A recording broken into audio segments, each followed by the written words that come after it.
حضرت بلال حبشی، حضرت بلال کے بارے میں بڑے واقعات ملتے ہیں۔ ایک واقعہ بڑا منفرد لکھا ہے کتابوں میں۔ حضرت بلال سے لوگوں نے کہا آپ نبی پاک سے متاثر کیسے ہوئے؟ تو جناب بلال کہنے لگے میں زیادہ لوگوں کو، مکے کے لوگوں کو جانتا ہی نہیں تھا، چونکہ میری ڈیوٹی تھی گھر میں کام کرنے کی، اور مجھے سخت سزا ملتی تھی امیہ بن خلف کی طرف سے۔ بلکہ تحقیق یہ ہے کہ یہ عبداللہ بن جدان کے غلام تھے۔ امیہ بن خلف نے تو جب انہوں نے کلمہ پڑھا تو پھر خریدا۔ عبداللہ بن جدان کہنے لگا میں فارغ نہیں، آپ لے لیں، آپ اس کو سزائیں دیں۔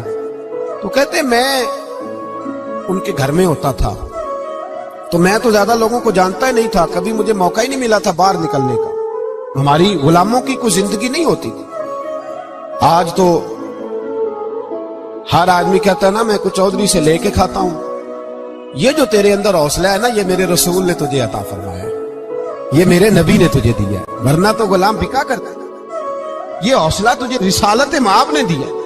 حضرت بلال کہتے ہیں میں ایک دن مجھے بخار چڑھ گیا بڑا تیز، میں لوگوں کو جانتا نہیں تھا۔ فرماتے مجھے تیز بخار چڑھ گیا تو ٹھنڈ بڑی سخت تھی۔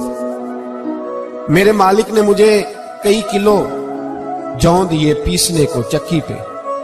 کہتے میں بیمار تھا تو میں نے کچھ دوائی لی جو اس وقت موجود ہوتی تھی، تو میں نے ایک لحاف لیا، دودھ پیا تو مجھے نیند آ گئی۔ جب میں سویا تو میرا مالک آ گیا، اس نے آ کر کے مجھے سوئے ہوئے دیکھا تو کھینچ کر کمبل اتارا، رضائی اتاری، لحاف اتارا۔ کہنے لگا اب تیری سزا یہ ہے کہ تو کھلے میدان میں بیٹھے گا، وہاں چکی پیسے گا، اور دوسری سزا یہ ہے کہ تجھے قمیض پہننے کی بھی اجازت نہیں۔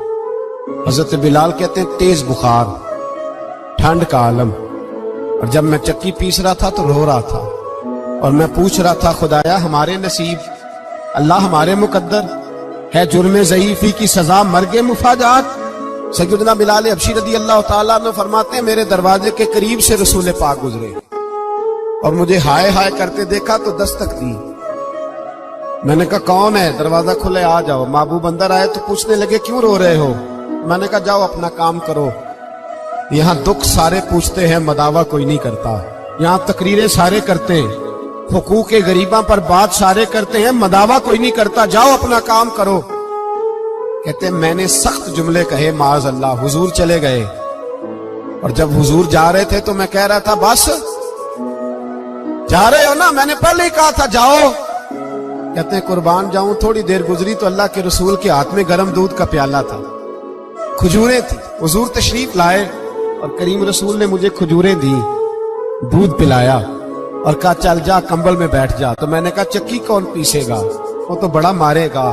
کہتے ہیں لوگو اس نبی کا میلاد اور معراج بھول نہ جانا، اس رسول پاک کی محبتوں میں کمی نہ آنے دینا، اس محبوب کا نعرہ ساری دنیا میں لگا دینا۔ فرماتے ہیں میرے حبیب کے میں قربان جاؤں، مصطفیٰ کریم نے فرمایا تو بیٹھ رضائی میں اور آج تیرے حصے کی چکی میں پیسوں گا۔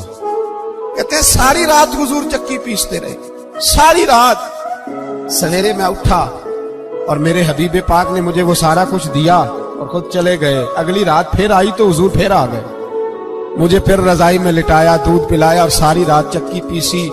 کہتے ہیں بس تیسرے دن حضور چکی پیس کے جانے لگے تو میں نے قدم تھام لیے، میں نے کہا بیبا دنیا ساری جھوٹ